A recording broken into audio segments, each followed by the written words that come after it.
outrun you. I'm scared. Only got to outrun the slowest one, right?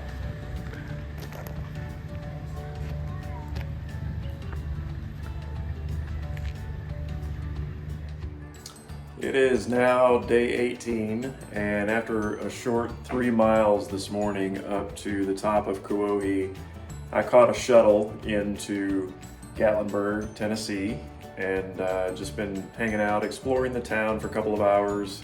Stopped at a pizza buffet and had 4 plates full of food, a couple of drinks. I could have had more, but I didn't want to put them out of business. And then I walked around the town. It's a beautiful city here. If you've never been to Gatlinburg, definitely recommend a trip. It's just gorgeous. Had a nice conversation with a lady at a trolley stop. Her name is Marie, and she's from Pennsylvania.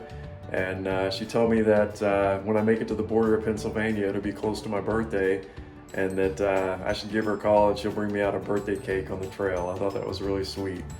And it just goes to show you, like, the kind of people that you meet on trail, like, every single day, whether they're through hikers or just people in the community or even tourists passing through some of these towns, or just something about people knowing that you're a through hiker. They just want to help you and take care of you. I also want to thank the ladies from the Noah's Ark Widows Ministry who provided some trail magic for us today as we were heading back into Gatlinburg on the shuttle. The story that they told about their organization is one of the lady's husband actually passed away on trail some years ago, and to show her love for the thru hiker community, she decided to start a nonprofit organization, and every year they come out and provide trail magic and snacks and support to the trail community. So just incredible. Like I said, just really awesome the way that people reach out and take care of hikers, and it's love is all around, man. It's great. As you see here, I'm stashed up in a Motel 6. The place looks like a wreck, but I promise you this is about as organized as I can possibly get as a thru hiker. So I've got all my gear on. I've done the typical hiker laundry, so I did a quick flush and rinse in the sink and took care of my garments and my towels and got everything drying all around the room here. I've got all my gear out, organized, making sure everything is where it needs to be in my backpack, airing out my sleeping bag after a few days of duty in the shelters that I've been hiking to. And over here, I haven't done a resupply video yet, so I stopped by the food city in town, and these are the items that I've purchased that I'll be packing up into these individual Ziploc bags, each one of them labeled day 1, 2, 3, 4, and 5. My plan right now is to stay on trail for the next 5 days, 4 to 5 days before my next resupply. And so everything you see here will be packed individually into those bags. And I've got a lot of crackers, granola bars. I'm really digging these Dave's bread bars, not to hype a single community or single company, but these are pretty calorie and protein dense, and so they work out really well. Gotta have your electrolyte drinks. I don't buy the super expensive ones. These are like $3 a box or something. They seem to work out. Haven't been drinking a lot of coffee, but decided I'm gonna go with some caffeine boost in the morning. And then for snacks during the day, to add a little more calories, I'm doing tortillas, and somebody recommended adding Nutella to the tortillas for a calorie boost, so I'm gonna give that a shot too. And so there you go. So breakfast most mornings is oatmeal, and I throw a little bit of trail mix in the oatmeal. And then I also got some pepperoni and some espresso yourself, which has chocolate covered espresso beans and fruit and nuts in it as high calorie snacks during the day. I know the first week and a half, I really wasn't that hungry as I was hiking, but over the course of the last really 5 to 7 days or so, my hunger has just gone through the roof. I mean, I know I can stop in any restaurant and eat probably 2 full meals and still be hungry. So the body is craving calories at all times now. I'll be eating good. I'll be stacking up calories, and I feel more comfortable carrying a pretty big food bag. I can carry probably 8 to 10 pounds of food, even up the biggest hills, the biggest mountains that we've been hiking, and I feel pretty good doing that. This morning we topped the highest mountain on the AT. I'll throw some pictures in of the views from the tower on top of Kauai, or Klingman's Dome as it used to be known. And at 6,500 feet, it is the highest point on the Appalachian Trail, and so we've officially reached the highest point at 200 miles. So we also hit the 200 mile mark out of almost 2,200 miles. So getting close to the 10% mark, which is pretty hard to believe. As I was coming down from the tower, some nice older gentleman looked at me and smiled, and he said, "Are you doing the through hike?" And I said, "Yes, sir." And he goes, "Well, it's all downhill from here." So I needed that message at that time. My legs were pretty shot after even a short 3-mile hike this morning. It was pretty steep. So thank you, sir, for the positive words of upliftment. All right, tonight I'm going to go into town, and I saw there's a place that advertises they've got the best ribs in the country. So I'm gonna go put them to the test and see what their ribs have to offer. And then tomorrow morning, I'm really excited. My buddy Ryan, who I met on day 2 of the hike, back right after, I think right on Springer, right after Springer Mountain. And some of the men from his church group that he was leading on a hike are gonna come out over 100 miles away, and they're gonna take me to breakfast here in Gatlinburg and just hang out for a couple hours. Like, that just blows my mind. I just met these guys a couple weeks ago.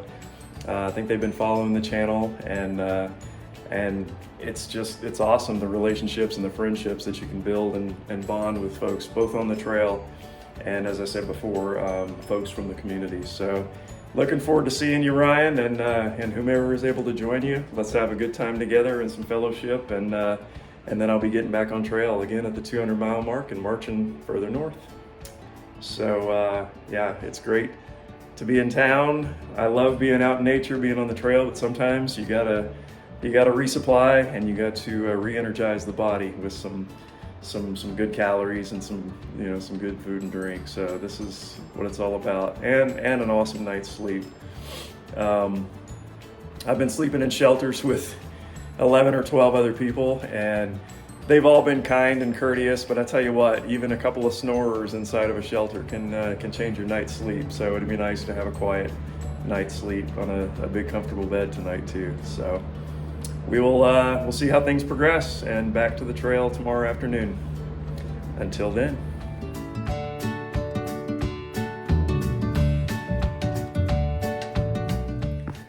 Well, good afternoon. It is day 19, and it's about 1 o'clock, and I've only gotten 2 miles in so far today. I've passed the 200 mile marker, although I guess I must have missed the rock formation that they put on the ground. Ooh, what is this? Do we have a rat snake coming up? Or is that a stick? Nope, it's just a stick. Oh well. Sometimes the sunlight can delude you there. Anyhow, I had an incredible morning, a breakfast this morning with 3 guys that drove up from Atlanta, like 3.5 hours away. They left at 5 a.m. to come take me out to breakfast there in Gatlinburg. And then they're gonna go on a 12-mile hike on a different mountain this morning. So Ryan, Aaron, Wayne, thank you guys so much. You don't know how much it means to me to be able to connect with you guys and have you share some of your time and your spirit with me this morning. Just so uplifting. Thanks to your whole men's group, the guys that I met a couple weeks ago. They were on Springer Mountain. And to your church, North Point Church in Atlanta, for just taking care of people and realizing the value of human connection and love. So you guys, that will be a fond memory with me for the duration of this trail, and hopefully we'll get the chance to meet up at some point during this journey or after, who knows. But you guys are awesome dudes. Really appreciate you. Today's voyage, since I got a late start, I'm aiming to complete a total of 11 miles. I'm about 2 miles in, so that should take me probably another 3.5, 4 hours or so. So probably finish up about 5 or 5:30. And it looks to be a mostly downhill journey, although some of the sections are relatively steep.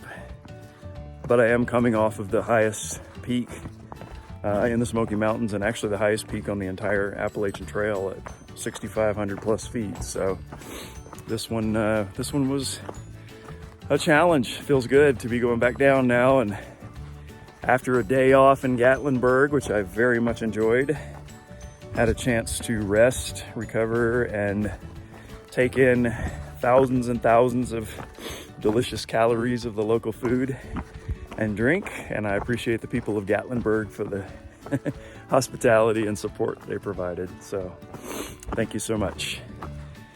From here, looks like I've got probably 3 days left in the Smokies. So I'll get up to about the 50 mile or 40 mile point today from the southern terminus. So I'll have about 30 miles to go. So 2 more 15-mile days in the Smokies, and then I'll be out of the park at that point. It's been incredible. The views here are everything I've heard and read about, and then some. And the weather has held up and been just fantastic. One of the gentlemen I was camping with a couple nights ago, Billy, who's done the AT, I think he said 5 times, said that when he did it in 23, this whole area was covered with 6 inches of snow. And right now it's like 80 degrees outside and beautiful. So I cannot complain. I'm going uphill now, and as I often do, I will sign off to recover my cardiac function. We'll see you in a bit. I am now heading up the staircase out of Newfound Gap, and don't have far to go, just a few more miles today to a campsite.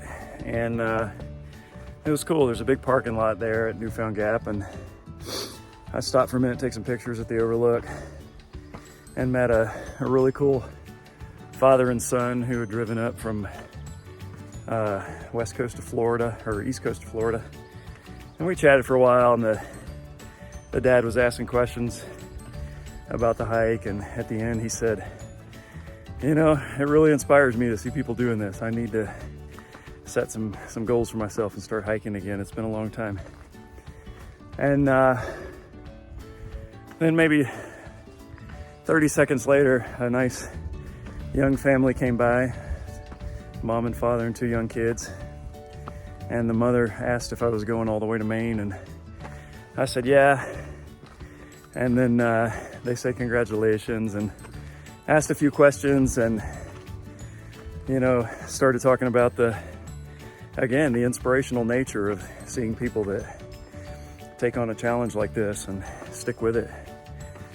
And I guess it's easy on the trail to lose sight of how massive this endeavor really is. When you're in it and living it every day, it's funny how even though it's hard and you're working hard, it just becomes your normal reality, and that's what you do. And it's not the sections each day are not a big deal. And it's easy to lose sight of the fact that this is walking 2,200 miles. This is crossing 14 states. This is massive. And I think I need to talk to people like off the trail regularly and interact with strangers. And that's really like the 4th or 5th conversation in a couple days, because I was in town yesterday, where people are just curious and interested and supportive. And you can tell, like, they sort of reflect and think about, man, is that something I could do, or something like that. I don't think I ever met anybody that was doing an AT or other long hike, not in the middle of their hike anyway, before coming out here. And so I don't know how I would have reacted, but it's pretty amazing to see and hear and feel people's responses where you are in your journey and their well wishes, and it's really cool. So anyhow, I'll make a point to be more open to those types of interactions and not feel like I have to cut them short to press on and get to camp. There's time for everything. So right now there's time for climbing stairs. Lots and lots. I got about 1.5 miles of uphill, so time to focus on the grind. This is kind of interesting. It's a wire fence, I guess, that was put in on the trail to keep pigs and other livestock from crossing into a certain area. So you gotta jump up on the platform and go around the fence, come back down the other side, just like that.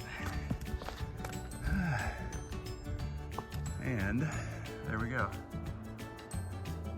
This is one of approximately 20 special sites that have been identified for fencing against the wild hog, a non-native animal that has been present in the park only since the 50s.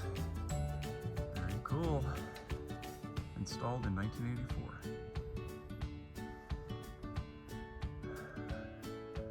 Some of the mountains in the distance.